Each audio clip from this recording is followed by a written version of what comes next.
नमस्कार, स्वागत है आप सभी का इचना सुदेश पर। मैं हूं आपके साथ सौमित्र मुतकर। आप देख रहे हैं मार्केट्स पर हमारी खास पेशकश, कल की तैयारी। आइए सबसे पहले बता दें आपको क्या खास लेकर आए हैं आज शो में आपके लिए।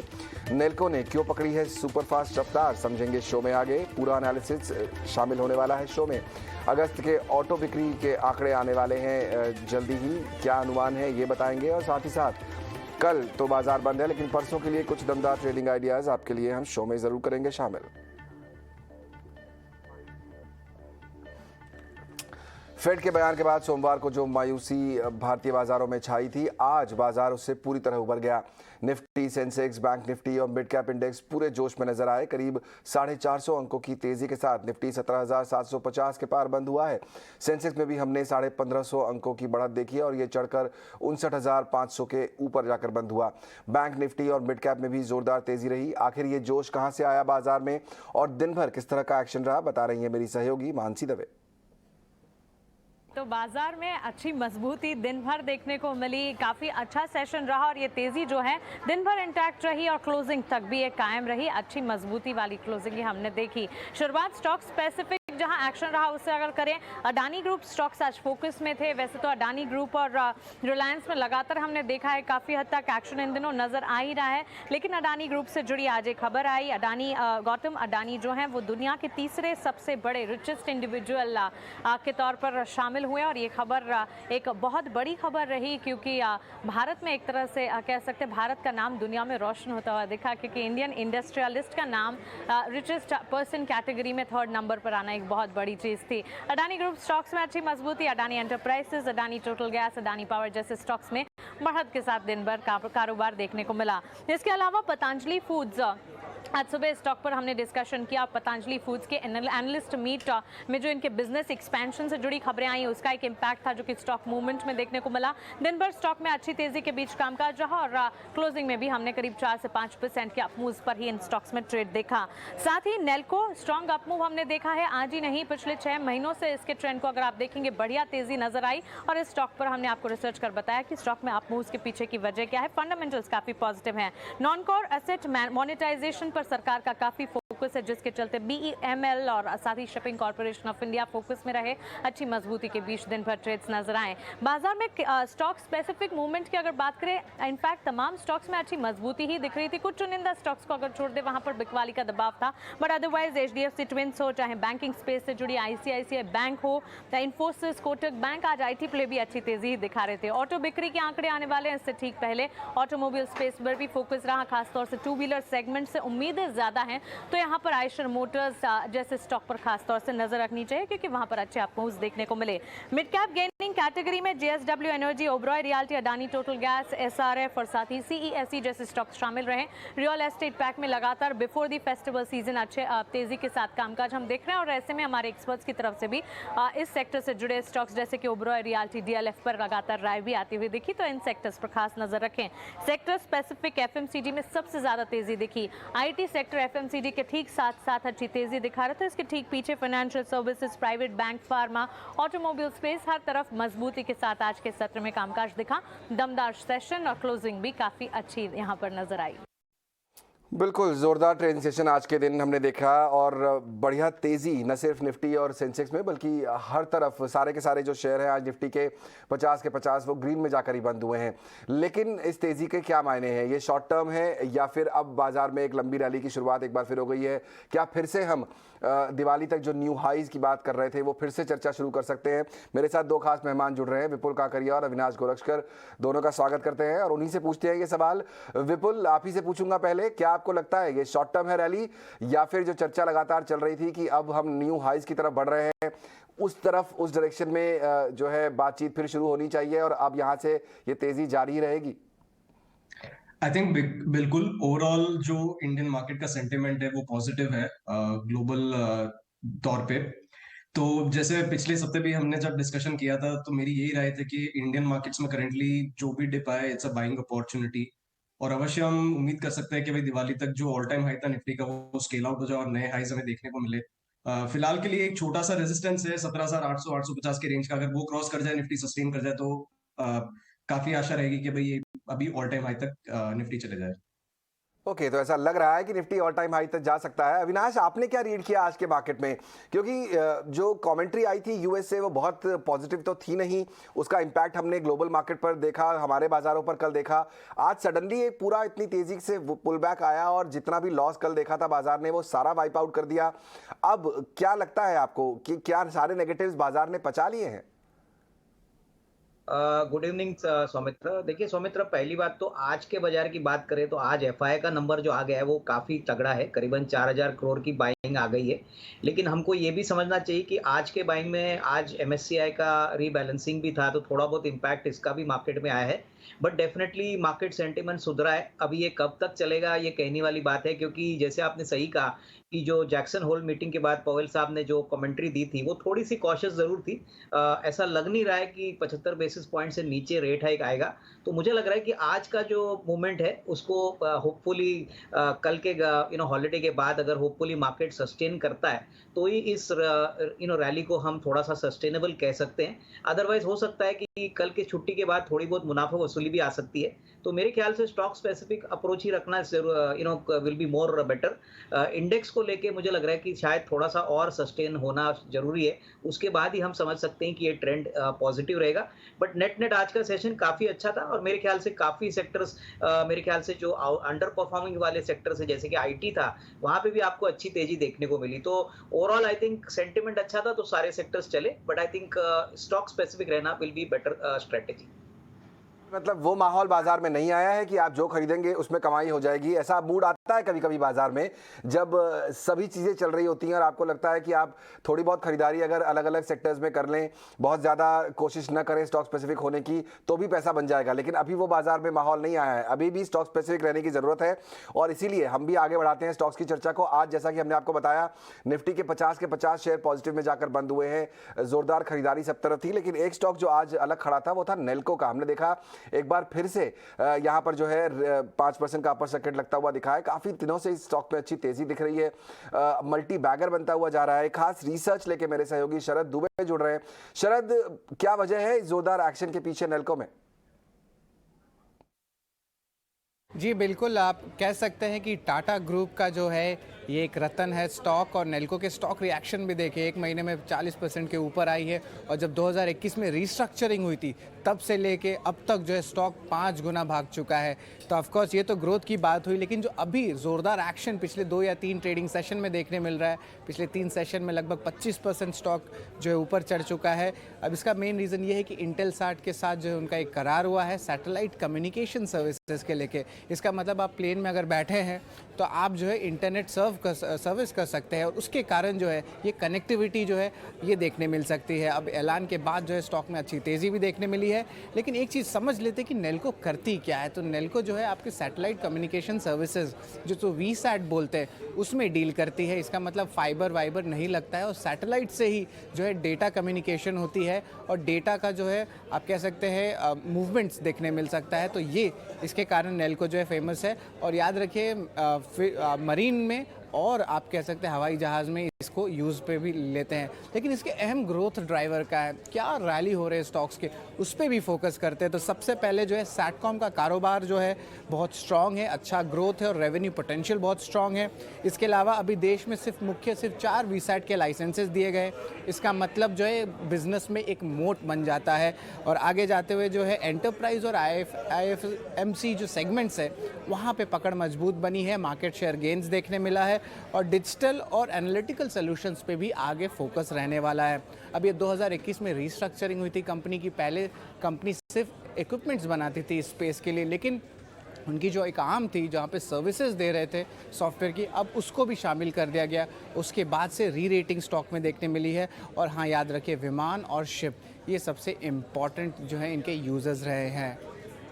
ओके, तो ये ट्रिगर्स हैं जिनकी वजह से नेल्को में हमने तेजी आते हुए देखी है। अविनाश, आपकी नज़र पड़ी है स्टॉक में पिछले कुछ समय से काफ़ी ज़ोरदार तेजी दिख रही है और अब कई एक्सपर्ट्स मान रहे हैं बाजार के कि मल्टी बैगर तो ये हो ही चुका है, 5 टाइम्स हो चुका है पिछले कुछ दिनों में। आगे कुछ आपको लगता है कि इसमें रैली बाकी है? अगर किसी ने मिस कर दिया हो तो अभी ले सकते हैं क्या? सौमित्र देखिए मुझे लग रहा है कि 5 गुना बढ़ने के बाद स्टॉक में थोड़ा बहुत कंसोलिडेशन आएगा और ये मेरे ख्याल से स्टॉक के लिए भी अच्छा है, निवेशकों के लिए भी अच्छा है।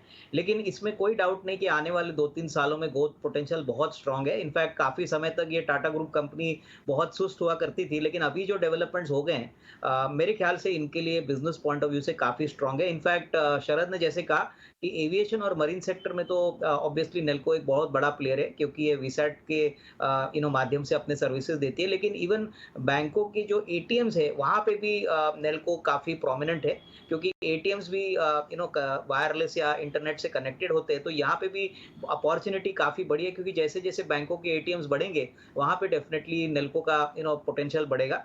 तो मेरे ख्याल से कोई भी अगर सॉफ्टनेस स्टॉक में आती है, प्रॉफिट बुकिंग आती है तो खरीदना चाहिए, लेकिन अवधि कम से कम 1.5-2 साल रखिए क्योंकि जो ग्रोथ पोटेंशियल है वो आने वाले 1-2 साल में पूरी तरह से शेयर होल्डर्स को रिफ्लेक्ट होगा। ओके, तो गिरावट पर खरीदारी करनी है, ये बात तो क्लियर है। उसके बाद क्योंकि काफ़ी चल चुका है स्टॉक जाहिर तौर पर, तो अब कुछ गिरावट आने दीजिए, कुछ ठंडा होने दीजिए, उसके बाद लीजिए और नज़रिया थोड़ा लंबा रखिए। ये स्टॉक काफ़ी चल चुका है। अगर आपको लग रहा है कि आपने बस मिस कर दी है, आपको अपॉर्चुनिटी देखनी चाहिए, कुछ गिरने दीजिए, उसके बाद लीजिए और फिर नज़रिया 1 से 1.5 साल का रखिए, तो आपको इसमें रिटर्न अच्छे मिल सकते हैं। विपुल, मैं बैंक्स पे स्पेसिफिकली बात करना चाहूँगा क्योंकि अलग अलग खेमों में लोग थोड़े से बटे हुए हैं। कुछ का मानना है कि अगले बुल रन में बैंक्स जो है सपोर्ट करेंगे, कुछ कहते हैं कि नहीं करेंगे। लेकिन आज की बात करें, आज निफ्टी बैंक हमारे लिए 3.25% ऊपर जाकर बंद हुआ, बाकी सब इंडेक्स से बेहतर। उसके अलावा जितने भी बड़े बैंक्स हैं हमने देखा उसमें अच्छी खरीदारी देखने को मिली है। आप अगर हम बैंक्स की बात करें, HDFC, एक्सिस, SBI 2.5 से 3% सारे जाकर ऊपर बंद हुए हैं। कैसे अभी अप्रोच करना चाहिए? अगर मैं एक ट्रेडर हूं तो मुझे बैंक्स को कैसे अप्रोच करना चाहिए? प्राइवेट बैंक लेना चाहिए, पब्लिक बैंक लेना चाहिए, बड़ा लेना चाहिए, छोटा लेना चाहिए?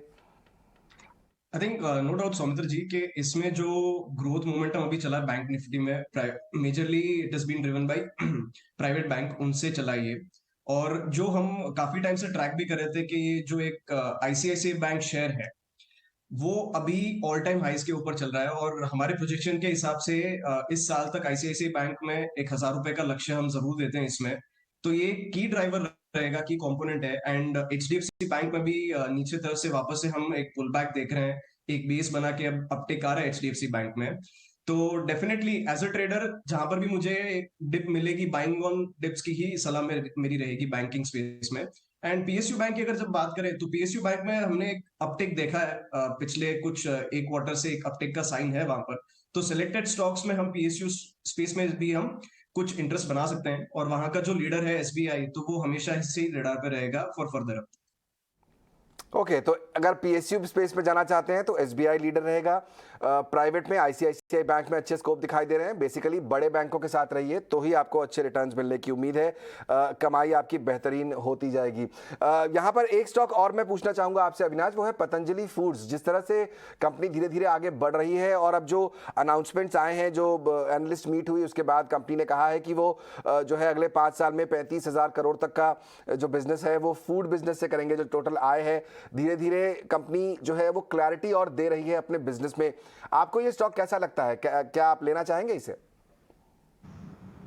सौमित्र देखिए मुझे लग रहा है कि कंपनी ने बहुत बड़े अनाउंसमेंट्स तो जरूर किए हैं। उन्होंने ये भी कहा है कि 35,000 करोड़ का रेवेन्यू वो रिकॉर्ड करेंगे, प्लस इसके ऊपर 18-20% की मार्जिन होगी। तो ये डेफिनेटली अच्छी बात है। ऑलरेडी हमने देखा है कि देखिए ये पुरानी कंपनी रुचि सोया थी और इस कंपनी का जो प्रोडक्ट मिक्स है वो भी अभी बदल दिया है। इनफैक्ट इनका पतंजलि का जो बिस्किट बिजनेस है, एफएमसीजी बिजनेस है, वो इनको ट्रांसफर किया है।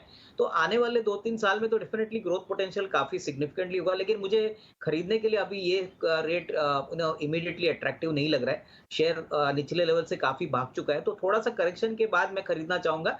हालांकि इस स्पेस में ग्रोथ पोटेंशियल काफी है, तो थोड़ा सा करेक्शन अगर होता है तो इसमें खरीदने के मौके बनेंगे। और डेफिनेटली जिस प्रकार के अर्निंग्स और रेवेन्यू के टारगेट्स दिए, अगर कंपनी इसमें फ्रक्टिफाई करती है तो डेफिनेटली स्टॉक में और भी रेटिंग आगे हो सकती है। ओके, तो रीरेटिंग की संभावना है यहाँ पर। पतंजलि फूड्स को रखा जा सकता है फोकस में। एक और खबर जो चल रही है बाजार में इस समय अविनाश, वो ये है कि अडानी साहब जो हैं वो टॉप 3 में आ गए हैं, जो है दुनिया के सबसे अमीर लोगों की लिस्ट में। पहली बार कोई एशियन इस लिस्ट तक पहुंचा है और अडानी साहब वहाँ पर आए हैं। और अब ये एक माना जा रहा है कि ये एक मोमेंटम है, उनकी कंपनी जिस रफ्तार से चल रही है, उनकी जो अलग अलग कंपनियां हैं जिस स्पीड से चल रही हैं, ये मोमेंटम आगे भी बरकरार रहेगा। क्या ये स्टॉक प्राइसेस में रिफ्लेक्ट होगा? क्या मुझे अडानी की ग्रुप की जो कोई भी कंपनी है, अगर आपकी कोई पसंद है तो वो आप बता सकते हैं, उसमें अभी फोकस करना चाहिए ताकि आने वाले 2 साल 5 साल के हिसाब से मेरे पैसे अच्छे बन सकें?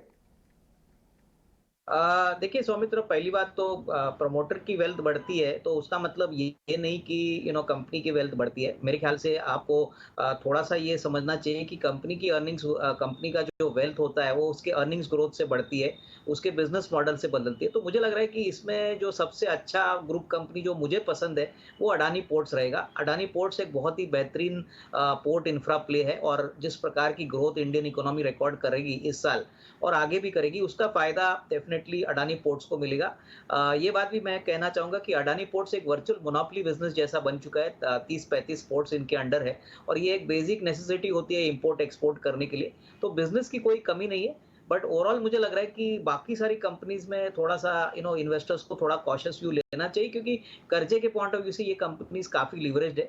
तो अभी तो सब ठीक है, बट अडानी पोर्ट्स मेरे ख्याल से अगर कोई गिरावट आती है या करंट प्राइस पे कोई खरीदना चाहे तो अच्छी खासी कमाई आपको 1.5-2 साल में मिलेगी। ओके, 1.5-2 साल का नजरिया है तो अडानी पोर्ट्स पे आप कर सकते हैं फोकस, यहाँ पर अच्छे रिटर्न मिलने की उम्मीद है। विपुल, आपकी नजर में आए ये स्टॉक? चूंकि खबरों में रहते हैं लोगों की दिलचस्पी होती है, वो जानना चाहते हैं कि कहीं हमने कुछ मिस तो नहीं कर दिया। Adani ports, Adani transmission, Adani enterprises, अगर आपको पिक करना है तो आप क्या करेंगे? सौमित्र जी, करंट लेवल्स के हिसाब से मैं तो थोड़ा सा बैक सीट लूंगा अडानी ग्रुप से, बिकॉज स्टॉक इनफैक्ट जो भी उनके स्टॉक्स है पूरे ग्रुप के इतने रैली कर चुके हैं फ्रॉम द अर्लियर लेवल्स। तो होता क्या है कि जैसे एक तो जब तक इनका बिजनेस मॉडल ट्रांसलेट नहीं होता in terms of revenue, sales and profit, जहां पर बैलेंस शीट पे नजर नहीं आता है, तो ये high leverage and high debts company में अब इस स्तर पे फ्रेश इन्वेस्टमेंट करना थोड़ा रिस्की रहेगा। फिर भी अगर कोई एक स्टॉक स्पेसिफिक अगर अडानी ग्रुप से मुझे देखना, तो मेरी नजर है कि अडानी विल्मार पे, इवन एट दिस लेवल हो सकता है ये आगे जाके आउट रन कर जाए, जो कि पूरा मोमेंटम बना हुआ अडानी पैक में ये थोड़ा सा अंडर परफॉर्म कर रहा था as compared to the other stocks of Adani group. तो उसके माध्यम से मैं अडानी विल्मार पे थोड़ा फोकस करूंगा, वहां पर एक छोटी पोजीशन बना सकता हूँ। ओके, तो छोटी पोजीशन बनाएंगे अडानी विल्मर में, यहाँ पर ये पसंद आ रहा है विपुल को। ये स्टॉक आपके सामने अभी आपने डेटा देखा, 150, 200, 300% तक ये स्टॉक चल चुके हैं पिछले कुछ दिनों में जाहिर तौर पर, और वही हमको खबरों में भी दिखाई दे रहा है। अच्छी खासी रैली इन स्टॉक्स ने पिछले कुछ दिनों में दिखा ली है। चलिए ऑटो पर फोकस करेंगे एक बार, फिर हमारे एक्सपर्ट से पूछते हैं सवाल, क्योंकि अगस्त के जो ऑटो बिक्री के आंकड़े हैं वो आने वाले हैं। अब कल बाजार बंद है और परसों के दिन 1 तारीख को वो आंकड़े सामने आ जाएंगे। क्या उम्मीद है इस बार बाजार को? क्या किस तरह के आंकड़े आ सकते हैं? कहां कमजोरी दिख सकती है? मेरी सहयोगी सृष्टि शर्मा जुड़ रही है मेरे साथ पूरे डिटेल के साथ। सृष्टि, बताइए। अगस्त सेल्स डेटा की बात करें तो पैसेंजर व्हीकल और कमर्शियल व्हीकल सेगमेंट्स एक बार फिर उम्मीद है कि वो अच्छे आंकड़े पेश करेंगी। वहीं अगर टू व्हीलर की बात करें तो आने वाले फेस्टिव सीजन पे बहुत सारी चीज़ें निर्भर करती हैं, उस पर देखना होगा। पर अगस्त महीने में जितनी उम्मीदें थी उतना अच्छा प्रदर्शन नहीं रहा, जो कि डीलर्स ने हाईलाइट किया है। और ट्रैक्टर सेगमेंट को एक हिट मिला है, क्योंकि कई सारे क्षेत्रों में जो बारिश थी वो अनुमान के मुताबिक नहीं हुई, जिसके चलते एक हिट था। और साथ ही ये सीजनली वीक मंथ भी रहता है, तो इसका भी एक असर देखने को मिलेगा। ये एक ब्रॉडर सेंस था, पर आइए थोड़ा गहराई से अब जानते हैं कौन से सेगमेंट में क्या उम्मीदें हैं। पैसेंजर व्हीकल सेगमेंट में धीरे धीरे हम देख रहे हैं कि सेमीकंडक्टर की दिक्कतें जो हैं कम होती नजर आ रही हैं। महीने दर महीने एक फ्लैट सेल्स की उम्मीद है हमें मारुति, टाटा और महिंद्रा की पैसेंजर व्हीकल गाड़ियों से। पर सीएनजी सेगमेंट पे फोकस ज़रूर करना होगा, क्योंकि कुछ डीलर्स ने हाईलाइट किया है कि बढ़ती कीमतों के चलते इस सेगमेंट को एक हिट मिला है। टू व्हीलर सेगमेंट की बात करें तो यहाँ पे 3 से 7% की उम्मीद लगा रहे हैं हम महीने दर महीने बढ़त की, जो कि बजाज ऑटो, हीरो मोटोकॉर्प और टीवीएस मोटर्स की बात करें तो। पर रॉयल एनफील्ड के नंबर्स पे नज़र डालनी होगी, क्योंकि कुछ डीलर्स हाईलाइट कर रहे हैं कि इनकी न्यूली लॉन्च हंटर को बेहतरीन रिस्पॉन्स मिल रहा है। और हमारी उम्मीद है कि 27% मंथ ऑन मंथ अपटिक देखने को मिले, क्योंकि सेमीकंडक्टर की दिक्कतें भी धीरे धीरे करके आसान हो रही हैं। कमर्शियल व्हीकल सेगमेंट में एक स्टेबल सेट ऑफ नंबर्स की उम्मीद है, महीने दर महीने एक फ्लैट ग्रोथ की उम्मीद करेंगे। और ट्रैक्टर, जैसा कि मैं बता रही थी कि एक सीजनली वीक मंथ रहता है, 8 से 10% महीने दर महीने की गिरावट की हम उम्मीद कर रहे हैं एस्कॉर्ट्स और एमएनएम के आंकड़ों से। ओके, तो चलिए ये है अनुमान इस बार के सेल्स आंकड़े से। अविनाश, इस बार मैं सवाल को थोड़ा सा घुमा के पूछता हूँ। हर बार मैं आपसे स्टॉक पूछता हूँ, इस बार मैं 2 स्टॉक बताता हूँ जो मुझे लग रहा है क्योंकि बहुत चर्चा में है। एक आयशर, जैसा कि सृष्टि ने कहा, क्योंकि नई बाइक आ रही है, उम्मीद है कि सेल्स अच्छी होगी, ये एक है। और दूसरा M&M, जिस तरह से वो फोरे कर रहा है इलेक्ट्रिक व्हीकल सेगमेंट में और जो उसने रोड मैप अपना दिया है आने वाले कुछ सालों के लिए, ये 2 स्टॉक अगर मुझे ऑटो स्पेस में लेने हैं तो क्या ये बेहतर होंगे या फिर कुछ और चुनना चाहिए? देखिए, मुझे लग रहा है कि आयशर मोटर्स में डेफिनेटली रिस्क रिवॉर्ड काफ़ी अच्छा लग रहा है, क्योंकि उनका जो नया मॉडल है हंटर, ये बहुत ही वेल एस्टैब्लिश्ड और पॉपुलर हो चुका है। और मुझे लग रहा है कि आने वाले क्वार्टर्स में आपको अच्छी वॉल्यूम ग्रोथ देखने को मिलेगी, जो कंपनी का काफ़ी फ़ायदा कराएगी।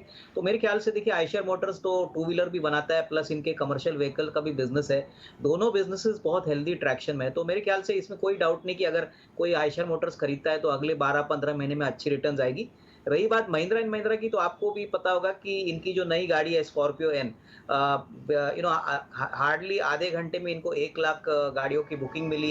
XUV 700 की बात करें तो अभी भी साल 1.5 साल की वेटिंग पीरियड है। तो गाड़ियों का डिमांड तो इन्होंने बहुत अच्छी तरह से मैनेज किया। अगर ये एग्जीक्यूशन जल्दी करते हैं तो मेरे ख्याल से ये नंबर्स में दिखाई देगा, और जो अगले 2-3 क्वार्टर्स है महिंद्रा के लिए वो बहुत स्ट्रांग आएगी। तो मेरे ख्याल से दोनों अच्छे विकल्प है। अगर कोई भी बाजार में मार्जिनल डिप या करेक्शन आता है तो इसको खरीदना चाहिए। आज दोनों स्टॉक्स ऊपरी लेवल पे थे, इनफैक्ट महिंद्रा 1300 रुपए के ऊपर गए। बट डेफिनेटली हमको लग रहा है कि 1 साल सवा साल की अगर कोई बात करता है तो डेफिनेटली बाय ऑन डिक्लाइंस की स्ट्रेटेजी यहाँ पे होनी चाहिए। बिल्कुल, मुझे याद है यहाँ पर अविनाश की हमारे ही शो में शायद किसी एक्सपर्ट ने कहा था कि महिंद्रा की गाड़ियाँ तो मिल नहीं रही हैं क्योंकि सब तो आउटसोल्ड है। आप यहाँ पर बुकिंग करने जाइए तो 2-2 साल की वेटिंग दिखाई दे रही है, लेकिन स्टॉक मिल रहा है, इसलिए स्टॉक ले लीजिए और 2 साल स्टॉक रख लेंगे तो शायद रिटर्न बेहतर मिलेगा आपको। तो महिंद्रा और एस्कॉर्ट्स, ये दोनों ही स्टॉक ऐसे हैं जहाँ पर आपको अच्छे रिटर्न मिल सकते हैं। एक सवाल मैं पूछना चाहूँगा विपुल आपसे, क्योंकि खबर बहुत बड़ी नहीं है यहाँ पर, और वो है BLS इंटरनेशनल जो स्टॉक है 15% ऊपर जाकर बंद हुआ है। नोमुरा सिंगापुर ने इसमें स्टेक खरीदा है, करीब माफ कीजिए शेयर खरीदे हैं 11 लाख के आसपास, करीब 230 के भाव पर। 260 पे जाके ये स्टॉक आज बंद हुआ है 14% ऊपर। क्या करना चाहिए अब? इस स्टॉक में फिलहाल के लिए मैं एक डिप का वेट करूंगा, क्योंकि ऑलरेडी एक रन अप आ चुका है। तो मोमेंटम डेफिनेटली ऊपर की तरफ है। कोई भी एक 8 से 10% का अगर डिप आए तो इसमें फ्रेश बाइंग के लिए मैं डेफिनेटली इंटरेस्ट बनाऊंगा। और ओवरऑल जो ट्रेजेक्टरी है स्टॉक का, वो higher high higher low pattern बना रहा है। तो डेफिनेटली बाय ऑन डिप्स की ही सलाह रहेगी इस स्टॉक के अंदर। ओके, तो यानी 10% के आसपास जब ये स्टॉक करेक्ट हो, 25-30 रुपए नीचे आए, उसके बाद ये स्टॉक लीजिए और उसके बाद होल्ड कीजिए तो आपको अच्छे रिटर्न मिलने की संभावना है। आज 14% ऊपर खबरों में था स्टॉक, इसलिए मैंने सोचा कि पूछ लेना चाहिए। चलिए, लेकिन बाजार में एक दिन तो छुट्टी जरूर है, लेकिन जब गुरुवार को बाजार खुलेंगे तो कौन से शेयरों पर आपको फोकस करना चाहिए और कौन से स्टॉक्स पर फोकस मेरे एक्सपर्ट्स का भी है, ये भी जानने का समय हो गया है। पूछ लेते हैं उनसे आज के VIP शेयर्स।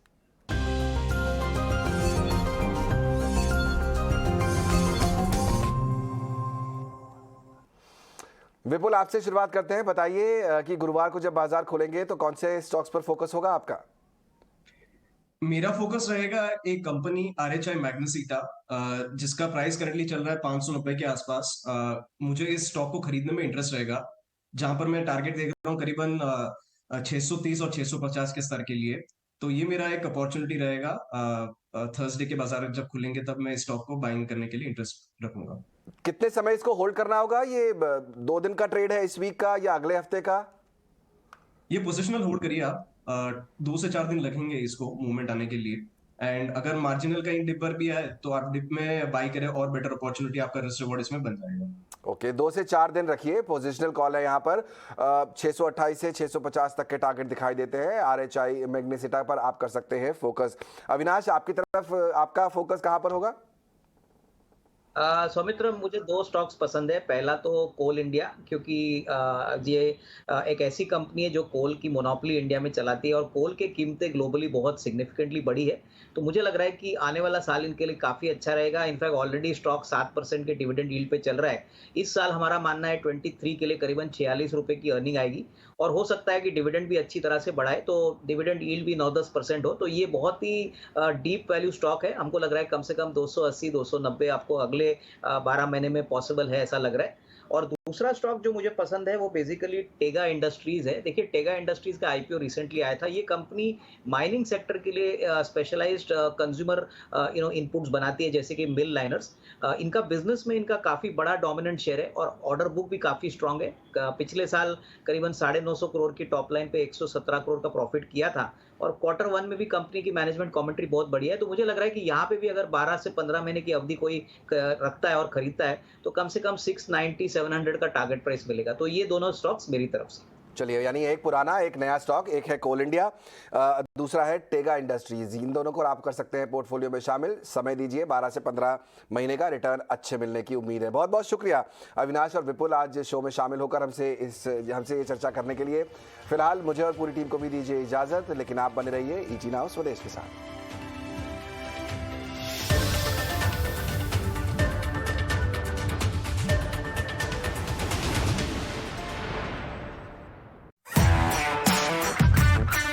जाके ग्रोसरी लेने में टाइम बहुत जाता है, तो इसलिए ज़्यादा मैं ऑनलाइन प्रेफरेंस ही करना ज़्यादा पसंद करती हूँ। बहुत अच्छा है, काफ़ी ऑनलाइन शॉपिंग करता हूँ। हार्डली किसी चीज़ के लिए बाहर जाना पड़ता है, जो कि फिजिकली हमें कुछ